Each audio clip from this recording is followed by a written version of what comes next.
When the hell did Gerard Butler become the icon for an American hero? Somewhere between Law-Abiding Citizen and Movie 43, he has been cast as the lead in 3 separate films as an American, including a film set in the UK where the actor is actually from.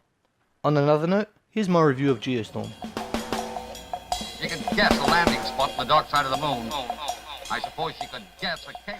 Max convinces his brother Jake to help fix the Dutch Boy, a space station that controls a few thousand satellites that manages climate and prevents natural disasters over the entire world after it malfunctions and freezes an entire village in Afghanistan.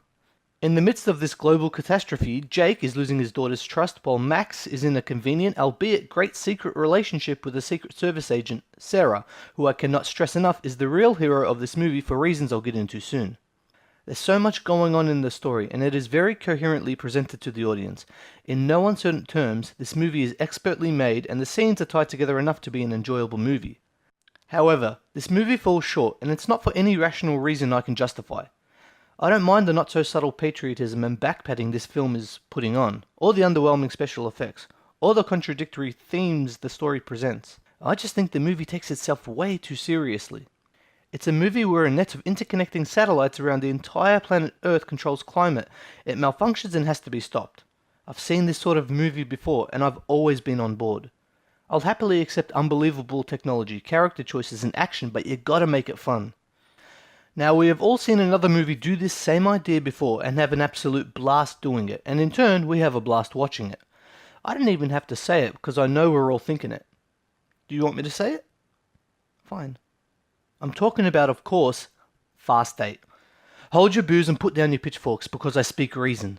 Let's run down the list of similarities between Geostorm and Fast 8. Unbelievable premise. Check. Great-ish characters. Check. Imminent world-ending catastrophe with a timer? Check. Technical gibberish used to convey sciencey stuff and hacking? Check. Unbelievable technology? Check. Destruction? Check. Vin Diesel and or The Rock? Unfortunately not. Although if Fast gets Gerard Butler in one of the next movies, I'll lose my mind. So many world-ending disaster films, mainly from Roland Emmerich, have the same premise as Geostorm, and none of them touch the fun Fast 8 brought its audiences. Fast 8 defies all convention, and despite the ridiculous plot, the awful one-liners, the cartoonishly realised villains, the over-the-top action, unbelievable tech hacking and cliches, it reeled in audiences and hooked them for more than 2 hours. Do you realise how remarkable that is? Fast 5 set the precedent. Audiences are too wise to suspend their disbelief and take a film like Geostorm seriously. Obviously, I don't speak for everyone, especially my close friends, but damn if the latest Fast movie didn't take the world by storm, which I realise is an ironic phrase to use in this review. Despite any gripe I have with this film, I cannot fault the characters in the story. Most of them anyway. Mostly, they all have understandable motives and behave in ways that felt believable, especially the dynamic between Max, Sarah, and Jake.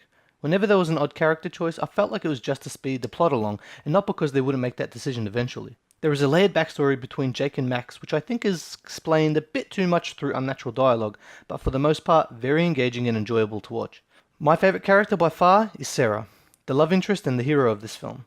The film hides that fact very well because she isn't the main character, but as far as I'm concerned, she has the most conflict and the most at stake in the context of her character's circumstance. Where Jake and Max have no other choice but to save the world, Sarah is outside their circle and puts everything on the line. Her career, her livelihood, and her life to help. Above all else, she does what we're all thinking. I don't have to say it again, do I? Okay, I'll tell you. She got to out-action and outshine the main characters on her own like a boss, so much that it would make the Fast 8 crew so proud. Sarah uses her wit, her courage, and her incredible driving and gun skills to pull off a fairly insane and imaginative set piece. Not to mention her character's persona improves the story in a way not many movies like this do. She actually surprised me in unexpected ways because of her character actions and motives, and not because of her driving and gun skills. Geostorm tends to oscillate between themes of environmentalism, patriotism, espionage, science, and even family. It's hard to pinpoint exactly what this film is trying to portray. The main story feels like a mouthpiece for American supremacy and international inclusion at the same time. It feels like a whole lot of different ideas thrown into one movie, and that isn't to say it is badly executed, because the opposite is true. It is easy to follow and well made, and in my opinion, is just missing the charm and consistent themes that other poorly made films excel in. Fast 8 wasn't a poorly made film by any means, but Fast 8's single theme is thoroughly clear. Family. Family. Family. Family. Our family. Family. Ultimately, I did enjoy this film, and I would definitely recommend it if you don't mind sitting through painfully forced agendas on screen to watch some interestingly written characters and a very good story.